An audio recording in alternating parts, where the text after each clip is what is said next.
Wakil Ketua Komisi 3 DPR dari fraksi Partai Gerindra, Desmond Mahesa menegaskan saat sidang paripurna hari ini yang memutuskan revisi Undang-Undang Partai Gerindra tetap konsisten untuk menolak revisi Undang-Undang KPK tersebut. Desmond juga berharap dalam rapat paripurna besok pengambilan keputusan revisi Undang-Undang KPK ini dapat dilakukan secara musyawarah mufakat.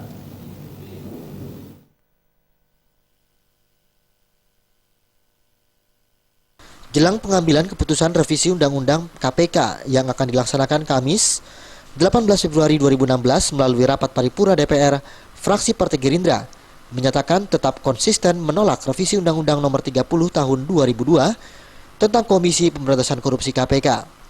Wakil Ketua Komisi 3 DPR dari fraksi Partai Gerindra, Desmond Mahesa, menyatakan revisi Undang-Undang KPK menuai perdebatan karena dianggap ingin melemahkan kewenangan KPK dalam memberantas korupsi.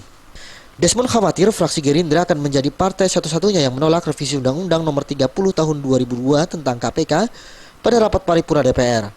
Namun Desmond menyambut baik jika benar fraksi Partai Demokrat dan Partai Keadilan Sejahtera PKS ikut menolak revisi tersebut. Yang jadi soal orang yang bilang pencitraan itu paham nggak draft yang dibikin sekarang? Saya orang hukum dan sudah baca draft yang ada. Ya, draft yang ada itu adalah kesannya melemahkan. Ya, kecuali ada rapat terakhir tambahan, ya, kesannya memperkuat. Nah, persoalan mendasarnya hari ini bagi kami juga di Gerindra adalah tujuan pemberantasan korupsi adalah tujuan mulia. Kenapa tidak harus kita perkuat? Ya, kalau ini pencitraan, ya kita lihat aja konsisten nggak Gerindra ke depan, ya, di tahun-tahun yang akan datang kan.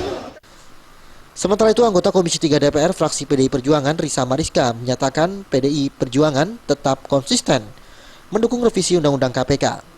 Risa Mariska membantah bahwa revisi tersebut akan melemahkan KPK. Kalau dari awal revisi itu juga akan melemahkan KPK, kita sebagai fraksi pendukung pemerintah juga pasti akan menolak. Tapi kan poinnya tidak melemahkan, justru kita tambah kekuatannya KPK gitu, supaya tidak dalam kinerjanya nanti tidak terganggu. Ada lagi itu masyarakat kalau masyarakat menolak pasti kita paham lah, karena kan undang-undang ini sensitif ya.